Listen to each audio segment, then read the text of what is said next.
नमस्कार, बहुत बहुत स्वागत करते हैं क्लिक टुडे के आज के इस वीडियो में। और इस वीडियो में हम बात करने वाले हैं कि अपने एग्जामिनेशन की कॉपी आप सभी को कैसे लिखनी है। साथ ही हम इस वीडियो में ये भी बात करेंगे कि आपको जो है अपना ओएमआर शीट के ऊपर जो डिटेल्स भरना है वो कैसे भरना है, तो वो हम सबसे पहले आपको बता देते हैं। और उसके बाद जो है आपको हम कॉपी में कैसे अपना जो है आंसर राइटिंग करना है ये हम आपको बताने वाले हैं। तो इस वीडियो में शुरू से लेकर के अंत तक बने रहिएगा। कुछ टिप्स एंड ट्रिक्स आप लोग को मैं इस वीडियो में बताने वाला हूं, जिससे कि आप लोग को अपने पार्ट 3 के एग्जामिनेशन में बेहतर अंक आ सके, या फिर आप ग्रेजुएशन का कोई सा भी एग्जामिनेशन दे रहे हो, किसी भी पार्ट का दे रहे हो, किसी भी सेमेस्टर का दे रहे हो, इससे जो है आपको अच्छे मार्क्स आ सकते हैं अगर आप अपनी आंसर राइटिंग कुछ इस प्रकार से करेंगे, तो जो मैं इस वीडियो में बताने जा रहा हूं। तो इस वीडियो को ज्यादा से ज्यादा लाइक करिएगा, शेयर करिएगा अपने दोस्तों के बीच तक।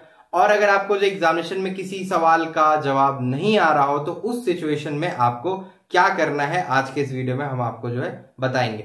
तो सबसे पहले तो बात कर लेते हैं कि जब भी कभी आप अपना आंसर राइटिंग स्टार्ट करने जा रहे हो, ओएमआर शीट या फिर जो आपको बेसिक डिटेल्स में अपना नाम, रोल नंबर वगैरह भरना है, वो सब सही सही भर लेना सबसे पहले, क्योंकि कॉपी आपको एग्जामिनेशन हॉल में जाते ही जो है 5 मिनट 10 मिनट के बाद मिल जाता है। एग्जामिनेशन स्टार्ट होने से पहले ही जो आपके डेस्क पे या तो कॉपी रखी रहेगी या फिर कॉपी आपको दी जाएगी। तो पहले हम देख लेते हैं कि ओएमआर शीट को आपको कैसे भरना है, क्योंकि आपका जो आंसर शीट का पहला पेज होगा वो ओएमआर शीट ही होगा। तो आपको जो है यहाँ पे अपने जो है बेसिक डिटेल्स जो है फिल करने होंगे।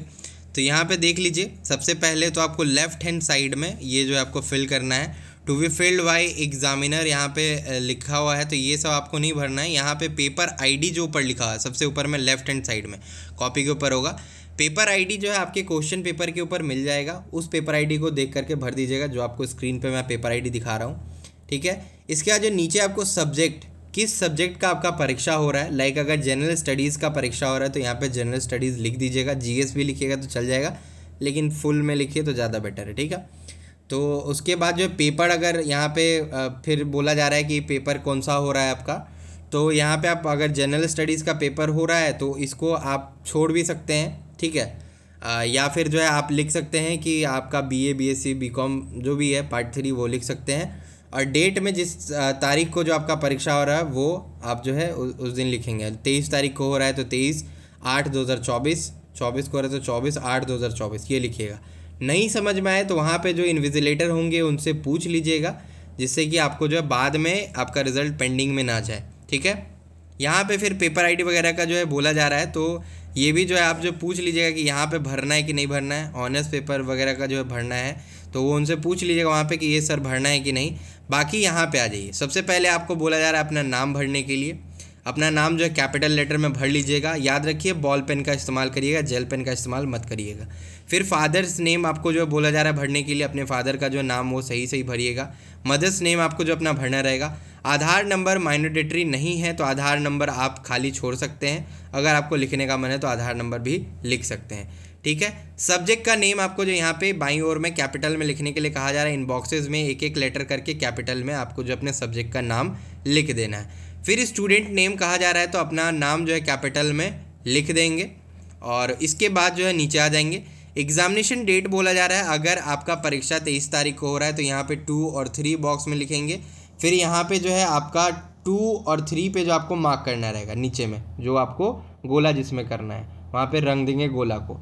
फिर मंथ, कौन से मंथ में आपका परीक्षा हो रहा है तो 08, यहाँ पे बॉक्स में 0 और 8 लिखेंगे। फिर नीचे वाले जो है ढूंढ करके 0 और 8 को जो है रंग देंगे। ठीक है, फिर ईयर कौन सा है तो अभी आपका 2024 चल रहा है तो 2 और 4 लिखेंगे एक एक बॉक्स में। 2 और 4 को फिर जो है रंग देंगे। पेपर आईडी जो कि आपने जो ऊपर में यहाँ पे लिखा है, यहाँ पे वही पेपर आईडी आपको यहाँ पे जो लिखना रहेगा। पेपर आईडी लिखने के बाद जो नीचे बॉक्स को फिल कर देना है। ठीक है, फिर यहाँ पे पूछा जा रहा है कि आपका ऑनर्स पेपर है, सब्सिडरी पेपर है या जनरल पेपर है। जिस दिन जनरल स्टडीज़ का परीक्षा होगा उस दिन आपको जनरल पेपर के ऊपर जो है मार्क करना रहेगा। ठीक है, और ऑनर्स पेपर का जिस दिन परीक्षा होगा आपको जो है ऑनर्स पेपर के ऊपर मार्क करना रहेगा। ठीक है, पास कोर्स वाले अगर आप होंगे तो आप जो है पूछ लेंगे वहाँ पे इन्विजिलेटर से कि आपको क्या करना है। ऑनर्स और जनरल का जो है आपको मैंने बता दिया। जीएस के दिन जो जनरल पेपर में आप जो टिक मारेंगे यहाँ पे गोला भरेंगे, और ऑनर्स पेपर जिस दिन से स्टार्ट होगा आपको ऑनर्स में टिक मारना शुरू कर देना है। पेपर नंबर में यहाँ पे जो है अगर आपका जीएस का परीक्षा हो रहा है तो वहाँ पे पूछ लीजिएगा सर से कि सर यहाँ पे पेपर नंबर में क्या डालें। बहुत बार सेंटर पे बोला जाता है कि आपका ये पहला पेपर है तो 01 डाल दीजिए, है ना। या फिर बहुत जगह बोला जाता है खाली छोड़ दीजिए, तो ये भी है। यहाँ ये चीज़ आप वहाँ पे इन्विजिलेटर से पूछ लेंगे, क्योंकि अपने मन से कुछ भर देते हैं, गलत होगा तो फिर पेंडिंग में रिजल्ट चला जा सकता है। इसके बाद स्टूडेंट का रजिस्ट्रेशन नंबर, आपका रजिस्ट्रेशन नंबर आपके एडमिट कार्ड के ऊपर छपा होगा। रजिस्ट्रेशन नंबर पहले एक एक बॉक्स में भर लेंगे, उसके बाद जो है नीचे आप जो है रजिस्ट्रेशन नंबर का जो है बॉक्स को कलर कर देंगे, पेन से गोला कर देंगे, ठीक है। रजिस्ट्रेशन ईयर, अगर आप रेगुलर स्टूडेंट हैं तो 20 तो पहले सब लिखेंगे, 20 में फिर कलर कर लेंगे।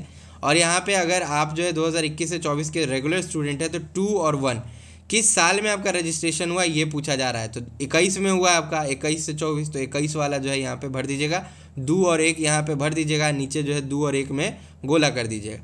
अगर 19 से 22 के स्टूडेंट है तो फिर जो है 1 और 9 लिखिएगा, 1 और 9 कर दीजिएगा, क्योंकि आपका 19 में हुआ होगा। 20 से 23 के होंगे तो 2 और 0 में कर दीजिएगा, ठीक है। तो इस तरीके से रजिस्ट्रेशन ईयर, कौन साल में आप ग्रेजुएशन में एडमिशन लिए वो आपको वहाँ पे लिखना है, उसी साल में आपका रजिस्ट्रेशन नंबर मिला होगा, अलॉट हुआ होगा। स्टूडेंट रोल नंबर, ये आपको जो है एडमिट कार्ड के ऊपर मिल जाएगा, स्टूडेंट रोल नंबर भरिएगा, नीचे गोला करिएगा। कॉलेज का जो है यहाँ पे कोड पूछा जा रहा है, तो ये कॉलेज कोड आपको एग्जामिनेशन सेंटर पे बताया जाएगा तो भरिएगा, नहीं बताया जाएगा तो छोड़ दीजिएगा, एक बार इन्विजिलेटर से पूछ लीजिएगा। सेंटर कोड भी बताया जाता है, कॉलेज कोड जो है जहाँ पे आपका एडमिशन है वो हो जाता है, और सेंटर कोड जिस सेंटर पे जाके आप परीक्षा दे रहे हैं उस सेंटर का कोड यहाँ पे भरना होता है। तो सेंटर कोड इन्विजिलेटर से पूछ लीजिएगा, वो आपको बता देंगे। फिर कौन सीटिंग में आपका परीक्षा हो रहा है, पहला में या दूसरा में, यानी कि 9 बजे से लेकर 12 बजे वाला में हो रहा है कि 1 बजे से लेकर 4 बजे वाला में हो रहा है। अगर 9 से 12 में हो रहा है तो 1 पे जो है घेरा कर देंगे, और 1 से 4 में हो रहा है अगर आपका परीक्षा तो 2 पे करेंगे सेकेंड सिटिंग में। फिर फुल सिग्नेचर करना है, यहाँ पे आपको अपना पूरा नाम वाला सिग्नेचर करना है, शॉर्टकट नहीं करना है, पूरा नाम अपना यहाँ पे भर देना है, ठीक है। वो भर के आप जो है आगे अपना जो है पन्ना लिखना शुरू कर दीजिएगा। तो OMR शीट सही भरिएगा, नहीं तो दिक्कत आपको हो सकता है। इसका स्क्रीनशॉट ले लीजिए, प्रैक्टिस कर लीजिए, जिससे कि आपको दिक्कत ना हो, और दिक्कत हो तो वहाँ इन्विजिलेटर से पूछ के आगे बढ़िएगा, ठीक है।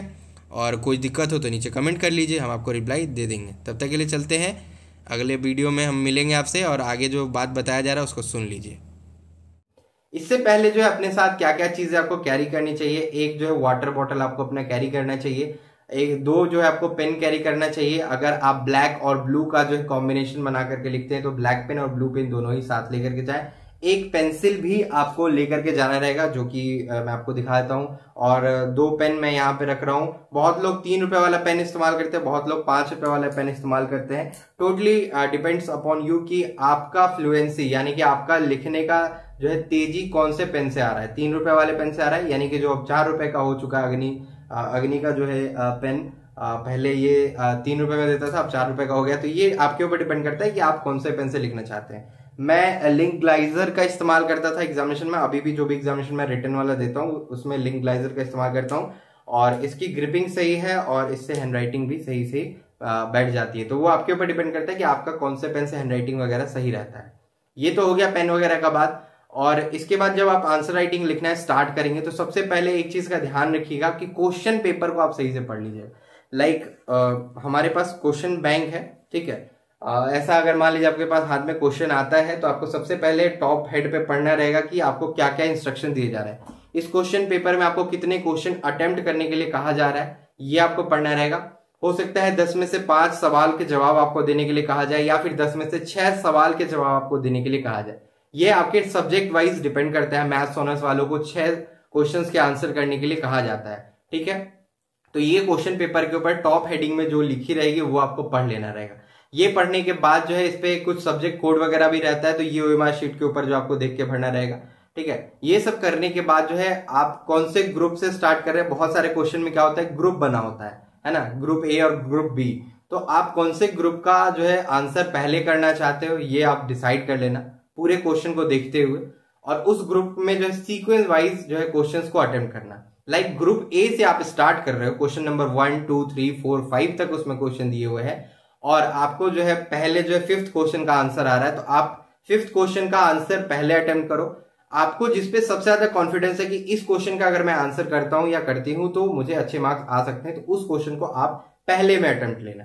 वो क्वेश्चन का अटेम्प्ट जब आप ले लोगे उसके बाद जो अगला क्वेश्चन का जो आपको आंसर आ रहा है वो क्वेश्चन का आंसर आप जो है करना स्टार्ट करना, ठीक है। ये हो गया। तो सीक्वेंस वाइज में जो है फॉलो अप करना, एक चीज हमेशा ध्यान रखना, मान लीजिए किसी भी चीज का डेफिनेशन पूछा जा रहा है या किसी भी चीज को डिस्कस करने के लिए बोला जा रहा है, तो पहले तो उसके बारे में थोड़ा सा डिटेल्स दे दो, ठीक है।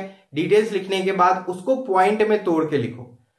मान लो कि किसी एक टॉपिक पे आप लिख रहे हो, तो पहले तो आप लाइन वाइज लिख दो, डेफिनेशन पूरा लिख दो, उसके बाद जो है उसका 3 4 5 6 पॉइंट बना दो लंबा करने के लिए, क्योंकि आपको पेज भी तो भरना है। बहुत सारे स्टूडेंट का जो है ये सवाल आता है कि भैया एक क्वेश्चन का आंसर कितने पेज तक में दे सकते हैं, तो आपको मैं कहता हूं 4 to 5 पेजेस तक जो है आप अपने आंसर दे सकते हो क्वेश्चन का, क्योंकि एक क्वेश्चन आपका 10 मार्क्स अगर कैरी कर रहा है या 20 मार्क्स कैरी कर रहा है, 10 मार्क्स मैक्सिमम जो है बहुत सारे क्वेश्चन का करता है, तो 10 मार्क्स अगर कैरी कर रहा है तो आपको कम से कम 4 से 5 पेज तो लिखने ही चाहिए, ठीक है। 1 पीस ऑफ पेपर और पेज अलग होता है। देखो जैसे कि एक पूरा पन्ना अगर हम कहें कि हमने जो एक पन्ना लिखा है, तो ये एक पूरा पन्ना होगा जिसमें कि एक साइड ये और एक साइड ये होता है, ठीक है। तो पेज नंबर 1 ये हो गया, और ठीक इसके पीछे वाला जो है पेज नंबर 2 हो गया, फिर ये वाला पेज नंबर 3 हो गया और पेज नंबर 4 हो गया। तो अगर मान लीजिए कोई क्वेश्चन पूछा है तो पहले एक पेज में लिख लिया उसका आंसर, फिर दूसरा, फिर तीसरा, फिर चौथा और फिर 5वां। ये आपके ऊपर डिपेंड करता है। 5 अगर नहीं भी जा रहा तो 4 पेज, कम से कम 4 पेज में आपको आंसर एक क्वेश्चन के तो देने ही चाहिए, जिससे कि आपको मार्क्स अच्छा मिल सके। अगर कम मार्क्स का क्वेश्चन है, लाइक 5 मार्क्स का है, 6 मार्क्स का है, तो आप 3 पेज 4 पेज भी, स्टैंडर्ड 4 पेज है, 3 पेज भी लिखोगे तो मार्क्स आपके अच्छे मिले। लेकिन 10 मार्क्स का अगर क्वेश्चन है तो कम से कम 4 पेज तो आपको लिखना ही होगा। मैक्स आप 5 6 भी जा सकते हो, लेकिन टाइम लिमिट का भी ध्यान रखना, जिससे कि आपको जो है सारे सवाल के आप जवाब भी दे लो और आपका ऐसा ना हो कि कोई क्वेश्चन भी छूट जाए, क्योंकि आपको सभी क्वेश्चन को अटेम्प्ट करना है। सभी क्वेश्चन को आप अटेम्प्ट करोगे तभी आपको हर क्वेश्चन पे कुछ ना कुछ मार्क्स मिलता जाएगा, ठीक है। तो ये तो हो गया बात। ये थ्योरेटिकल पेपर की मैं बात बता रहा था कि अगर आपका थ्योरेटिकल सब्जेक्ट है, थ्योरी वाला क्वेश्चन पूछा जा रहा है, आप थ्योरी अटेम्प्ट कर रहे हो, तो उसमें ये मैक्स कितना पेज लिखना चाहिए। तो अगर आप पूरा पेपर आपका थ्योरी का है या आप थ्योरी ही लिखने जा रहे हैं, कॉमर्स में बहुत सारे स्टूडेंट होते हैं, अकाउंट्स ऑनर्स में कॉस्ट अकाउंटिंग में थ्योरी क्वेश्चन आते हैं 5 और प्रैक्टिकल क्वेश्चन आते हैं 5। बहुत सारे स्टूडेंट 5 के 5 थ्योरी अटेम्प्ट करते हैं। तो थ्योरी में आपको क्या करना चाहिए, थ्योरी में अगर आप 5 अटेम्प्ट कर रहे हो तो कम से कम आपको 22 से 23 पेज तो लिखना ही पड़ेगा, नहीं तो आपको मार्क्स कम मिलेंगे। ये बात मैं हिंदी और इंग्लिश दोनों के लिए ही बता रहा हूँ। हिंदी में तो इवन दो इससे ज्यादा भी लिखना पड़ सकता है, लेकिन स्टूडेंट 22-23 पेज तक लिखते लिखते जो जाते जाते उनका हाथ दुख जाता है, जिसकी वजह से वो ज्यादा नहीं लिख पाते। बहुत लोग होते हैं जो लिख जाते हैं, कैसे लिख जाते हैं वो भी मैं बताता हूँ। पेज में मार्जिन छोड़ना होता है, आप सभी को पता है। बहुत सारे स्टूडेंट क्या करते हैं कि पेज में 1 स्केलर मार्जिन छोड़ना होता है या फिर 1.5 स्केलर मार्जिन। ये 1 स्केल का मार्जिन आपको दिख रहा है कॉपी के ऊपर, ठीक, आप थोड़ा सा और बढ़ा दोगे तो 1.5 हो जाएगा। बहुत सारे स्टूडेंट क्या करते हैं, आधा में तो मार्जिन ही लेते हैं, मतलब पूरे आधे पेज से वो लिखना ही स्टार्ट करते हैं। इस केस में क्या होता है, जो भी टीचर आपकी कॉपी चेक करते हैं वो समझ जाते हैं कि आपने पेज भरने के लिए जो मार्जिन ज्यादा छोड़ा है, आपके मार्क्स वहीं से कट होने शुरू हो जाते हैं। इसीलिए कभी भी मार्जिन जो स्टैंडर्ड छोड़े, 1 स्केलर या 1.5 स्केल मार्जिन आप छोड़े, जिससे कि आपको जो है अच्छे मार्क्स मिल सके। तो मार्जिन आपको जो है सोच समझ के ही छोड़ना है। ज्यादा मार्जिन छोड़ने पे भी ये सोचिएगा कि पेज भर देंगे तो मार्क्स मिल जाएगा, तो ऐसा नहीं होता है, ठीक है। क्वालिटी क्वांटिटी दोनों मैटर करता है यहाँ पे। ऐसा नहीं है कि क्वांटिटी बहुत दे रहे हैं लेकिन क्वालिटी कॉपी में है ही नहीं, हैंड राइटिंग आप बना ही नहीं रहे। शुरू से आप हैंड राइटिंग बनाना शुरू करिए, ठीक है। हो सकता है कि एंड तक जाते जाते हैंड राइटिंग थोड़ा बहुत हेजी या थोड़ा बहुत जो मिक्स हो जाता है, थोड़ा ऐसा लगता है कि खुद ही पढ़ा नहीं जा रहा है, तो वैसा सबके साथ होता है। अगर कोई टॉपर बच्चा भी है तो शुरू से अच्छा लिखता है, एंड में जाके थोड़ा बहुत उसका हैंड राइटिंग थोड़ा इधर उधर होने लगता है, मतलब खराब होने लगता है। तो ये चीज आप ध्यान रखना, इसी के अकॉर्डिंग जो आप अपनी जो आंसर राइटिंग करना, ठीक है। अब मैं बात करता हूँ उन स्टूडेंट्स के लिए जो स्टूडेंट्स के सब्जेक्ट में जो कैलकुलेटर अलाउड है। जैसे कि कॉमर्स के स्टूडेंट अगर आप है तो आपका जो है cost accounting, management accounting, taxation और बिजनेस मैथमेटिक्स, इन चारों पेपर में ही आपका कैलकुलेटर अलाउड होगा। तो आप जो स्टैंडर्ड कैलकुलेटर लेकर के जाए, जिसका बटन जो है बड़ा होना चाहिए, ठीक है, जिससे कि कैलकुलेशन करने में आसानी हो।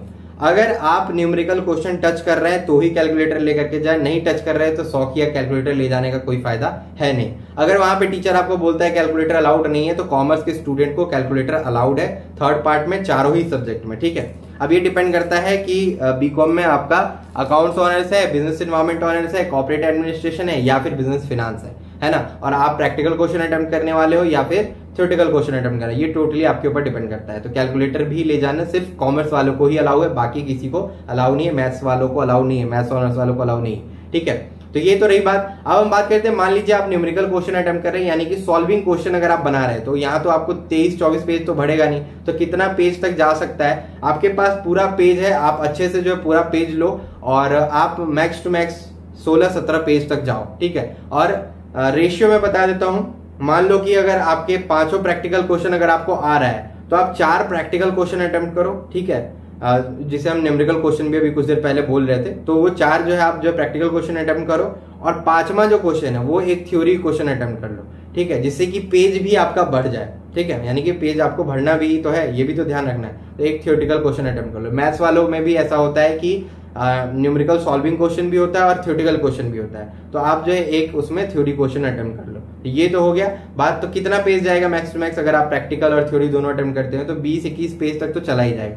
लेकिन अगर आप सिर्फ थ्योरी कर रहे हैं तो 23 पेज कम से कम, मैक्स टू मैक्स 24-25 पेज तक जा सकते हो। बहुत बच्चे तो 30-30 पेज लिख जाते हैं, वो उतना लिखने का भी जरूरत नहीं है, जितना है उतना ही लिखो। और एक चीज हमेशा याद रखना, कॉपी के एंड में जब लाइन खत्म हो रही हो तो इसके नीचे मत लिखना। कभी कभी ऐसा होता है कि हमारा कुछ पॉइंट यहीं पे खत्म होने वाला होगा, इस क्वेश्चन का आंसर यहीं पे खत्म होने वाला होगा, हम हटाने का कोशिश कर रहे होते हैं, तो आपके पास बहुत जगह है, तो आप जो है क्यों एडजस्ट करने जा रहे हैं इसमें? जितना जगह आपके पास है सफिशियंट है, उसके अकॉर्डिंग आप लोग लिख लो। रही बात, ये तो आपके ऑनर्स पेपर्स की मैं बात कर लिया कि आप सारे ऑनर्स पेपर में किस प्रकार से लिखोगे। जीएस सब्जेक्ट की अगर हम बात करें तो जीएस सब्जेक्ट में आपको जो लिखना रहेगा वो भी आपको कम से कम 20-21 पेज तो लिखना ही पड़ेगा। इसमें 20-21 पेज नहीं भी जा सकता है, 17-18 पेज तक भी जा सकता है, क्योंकि कुछ डेट्स के बारे में आपसे पूछा जाता है कि डेट्स क्यों इंपॉर्टेंट है। आपने अगर वीवीआई क्वेश्चन परचेस किया होगा तो उसमें आपको दिख रहा होगा। और आप अगर आज परचेस करते हैं वीवीआई क्वेश्चन वेबसाइट के थ्रू, या फिर आप परचेस करते हैं question bank guest paper website के थ्रू, तो 50% का डिस्काउंट मिलेगा। जो प्राइस रेट है उस पर आपको जो 50% का डिस्काउंट मिलेगा। कैसे मिलेगा? कूपन कोड आपको क्लिक टुडे कैपिटल में लगाना है वेबसाइट के ऊपर जाकर के। जैसे वहां पे क्लिक टुडे कैपिटल में लगाओगे आपको 50% डिस्काउंट हो जाएगा, और वो डिस्काउंटेड रेट पे आप जो वीवीआई क्वेश्चन अपने सब्जेक्ट का परचेस कर सकते हो। और ये ऑफर केवल और केवल 23 अगस्त तक ही चलेगा। तो 23 अगस्त तक जो आप लोग अपने सब्जेक्ट का question bank VVI guest paper purchase कर सकते हो। व्हाट्सएप पे अगर आप मैसेज करना चाहते हो तो व्हाट्सएप नंबर यहाँ पे आपको फ्लैश हो रहा है स्क्रीन के ऊपर, इस व्हाट्सएप नंबर पे आप मैसेज कर सकते हो। लेकिन इस पे आपको ज्यादा डिस्काउंट नहीं मिल पाएगा, क्योंकि वेबसाइट जो है टीम मैनेज करती है और व्हाट्सएप जो है हमारे द्वारा पर्सनली हैंडल किया जाता है। तो आपको वेबसाइट पे जो है प्राइसिंग अलग रहेगा और व्हाट्सएप पे थोड़ा बहुत प्राइस का अंतर देखने को मिल सकता है। तो ये आप अपना देख लेना, ठीक है। तो ये तो हो गई बात कि आपको कैसे कैसे जो अपना ऑनर्स पेपर में लिखना है। जीएस में आपको मैंने बताया कि जीएस में जो डेट्स इंपॉर्टेंट होते हैं, तो क्या होता है स्टूडेंट्स डेट्स जो है इधर इधर करके लिखते नहीं, आप डेट्स एक एक लाइन में डेट्स क्यों इंपॉर्टेंट है तो आप यहाँ पे डेट लिख देना। मान लो 1947 अपना भारत देश आजाद हुआ था, तो 1947 लिख देना, भारत देश आजाद हुआ था यहाँ पे लिख देना। फिर अगला डेट क्यों इंपॉर्टेंट है तो यहाँ पे एक एक लाइन में करते करते पूरा ऐसे लिखते जाना। फिर लेखक का नाम अगर पूछा जाएगा जीएस के सब्जेक्ट में, तो लेखक के नाम में आपको यहाँ पे जो है जो भी बुक का नाम रहेगा, गोदान रहेगा तो मुंशी प्रेमचंद, ऐसे करके लिखते जाना, पेज भरते जाना, ठीक है। उसके बाद रहेगा कि उसके में आपको बोला जा सकता है किसी संक्षिप्त किसी एक टॉपिक पे टिप्पणी लिखने के लिए, कोविड-19 पे आ सकता है, कार्बन डाइऑक्साइड के ऊपर आ सकता है। इसके ऊपर मैंने सेपरेट वीडियो बना रखी है, वो वीडियो देख लेना और वही वीडियो देख करके जाना। उसमें जो क्वेश्चन मैंने बताए हैं वो क्वेश्चन आएंगे ही आएंगे। और जीएस सब्जेक्ट सभी के लिए कॉमन होता है, आर्ट्स साइंस कॉमर्स तीनों के लिए, बीए बीएससी बीकॉम तीनों के लिए कॉमन सब्जेक्ट होता है। अगर आप गेस्ट पेपर जीएस का परचेस किए होंगे तो उसके फ्रंट पे लिखा होगा for all BA BSc BCom, तीनों के लिए जीएस सेम रहता है, अलग कुछ भी नहीं रहता है। सिटिंग में जो आपको group A B C D बांटा हुआ है उसके अकॉर्डिंग जो क्वेश्चन सबका लगभग आगे पीछे ही रहता है। मान लीजिए किसी में ध्वनि प्रदूषण पूछ रहा है यानी कि साउंड पॉल्यूशन पूछ रहा है, तो किसी में एयर पॉल्यूशन पूछ सकता है, तो पॉल्यूशन के बारे में तो पूछ ही रहा है, ठीक है। और हमारे द्वारा जो वीवीआई क्वेश्चन दिया गया है उस पर फुल्ली डिपेंडेबल रहे ये भी जरूरत नहीं है, आपको थोड़ा बहुत एक्स्ट्रा तैयारी करना चाहिए। मतलब जो क्वेश्चन बैंक अगर आपने नहीं लिया तो अपने सब्जेक्ट का क्वेश्चन बैंक परचेस करिए और वहां पे पिछले 5 से 6 साल का क्वेश्चन देखिए, उसमें देखिए कि कौन सा क्वेश्चन फ्रीक्वेंट पूछा गया बार बार, उस क्वेश्चन को आप खुद से भी वीवीआई मार्क करके पढ़ सकते हैं, ठीक है। तो ये हो गया आपके लिए वीवीआई का ट्रिक, ठीक है। तो इस तरीके से आप जो वीवीआई भी बना सकते हैं। और रही बात कि जो हमने क्वेश्चंस दिए हैं उसमें से 4-5 क्वेश्चन तो कम से कम आएंगे ही आएंगे, और बहुत बार ऐसा होता है कि 6 क्वेश्चन भी आ जाते हैं। और बीकॉम वालों का लगभग क्वेश्चन आता ही आता है। बीकॉम वालों को हमने थ्योरेटिकल क्वेश्चन प्रैक्टिकल क्वेश्चन दोनों ही प्रोवाइड करा रखा है, वेबसाइट पे आपको जो मिल जाएगा। बाकी बीएससी और बीकॉम का भी बीए का भी हमने जो क्वेश्चन लगा रखा है वेबसाइट के ऊपर। बीएससी में अगर मैं बात करूं तो physics honours, chemistry honours, zoology honours का हमने जो है वीवीआई क्वेश्चन नहीं बनाया, क्योंकि रिस्की है। अगर क्वेश्चन नहीं आता है स्टूडेंट को फिर दिक्कतों का सामना करना पड़ सकता है, इसीलिए हमने इनको कहा है कि आप अपने सब्जेक्ट का क्वेश्चन बैंक लीजिए, प्रीवियस 5 to 6 ईयर का क्वेश्चन देखिए और उससे एनालिसिस करके अपना एग्जामिनेशन देने के लिए जाइए। तो कुछ इस प्रकार से आप लोग जो अपना एग्जामिनेशन में बेहतर अंक प्राप्त कर सकते हैं। जीएस के सब्जेक्ट में आप 18, 20, 21 पेज तक लिख सकते हैं, ठीक है। पासिंग मार्क्स जीएस में आपका 33 है, कई बार मैंने आपको बताया भी है। बाकी आप जो है इंपॉर्टेंट वीडियो जो जीएस के लिए सेपरेटेड है वो देख लेना और आपके मार्क्स अच्छे आएंगे ही आएंगे। All the best. और भी जो अपडेट होगा हमारे चैनल पे आपको मिलता रहेगा। और किसी सवाल के अगर आपको जवाब नहीं आ रहे हो तो क्या करें, तो आपको क्या करना है, सबसे पहले जो क्वेश्चन दिया हुआ है उस क्वेश्चन का क्या करना है, मैं उतार लेना उस क्वेश्चन को, वहां से क्वेश्चन पेपर से देख करके कुछ अपने शब्दों में बना करके क्वेश्चन को उतार देना है। और याद रखना, जिस क्वेश्चन का आंसर नहीं आ रहा उस क्वेश्चन को आप बीच में कॉपी में अटेम्प्ट करना है या एंड में अटेम्प्ट करना है, ठीक है। क्योंकि टीचर भी जो चेक कर रहा होता है शुरू में पढ़ता है, बाद में अंतिम तक जाते जाते पढ़ता नहीं, वो देखता है हाँ बच्चा लिखा है, ठीक है चेक कर दो, ऐसा होता है, ठीक है। जिस क्वेश्चन का आपको आंसर नहीं आ रहा तो उस क्वेश्चन को पहले लिखना, उसके बारे में थोड़ा बहुत लिखना और उससे पहले जो आंसर आपने लिखा है उसी में से मिला जुला करके लिख देना। तो नहीं पढ़ने पे भी कुछ ट्रिक ऐसे काम आते हैं जिसमें आप पास कर जाएंगे, पासिंग मार्क्स आ जाएगा, आप पास भी कर जाएंगे, अच्छे अंक भी आ जाते हैं। तो कॉपी भरना भी जरूरी होता है कभी कभी ग्रेजुएशन में, इस बात का खासा ध्यान रखना। तो आज की वीडियो में यही इन्फॉर्मेशन देनी जरूरी थी। एक चीज हमेशा याद रखिएगा, कॉपी के ऊपर व्हाइटनर का इस्तेमाल मत करिएगा, नहीं तो आपके मार्क्स कटने के चांसेस रहते हैं, ठीक है। गलती हो गया वन लाइनर में काट दीजिए और फिर जो है उसको आगे लिखिए, है ना, जिससे कि जो कॉपी चेक करने वाले टीचर हो उनको भी समझ में आए कि बच्चा से गलती यहाँ पे ये हुआ। ज्यादा गलती नहीं करेंगे, घचर पचर कॉपी में करेंगे तो फिर आपका मार्क्स भी उसी तरीके से घचर पचर कचर दिया जाएगा, यानी कि मार्क्स काट लिया जाएगा, ये भी होता है। तो आप लोग इन सारी चीजों का ध्यान रखिएगा। अगर आपके और भी कुछ सवाल हो नीचे कमेंट कर लीजिएगा और बाकी हम आपको अपडेट देते रहेंगे। आज की वीडियो में इतना ही, तब तक के लिए चलते हैं, धन्यवाद।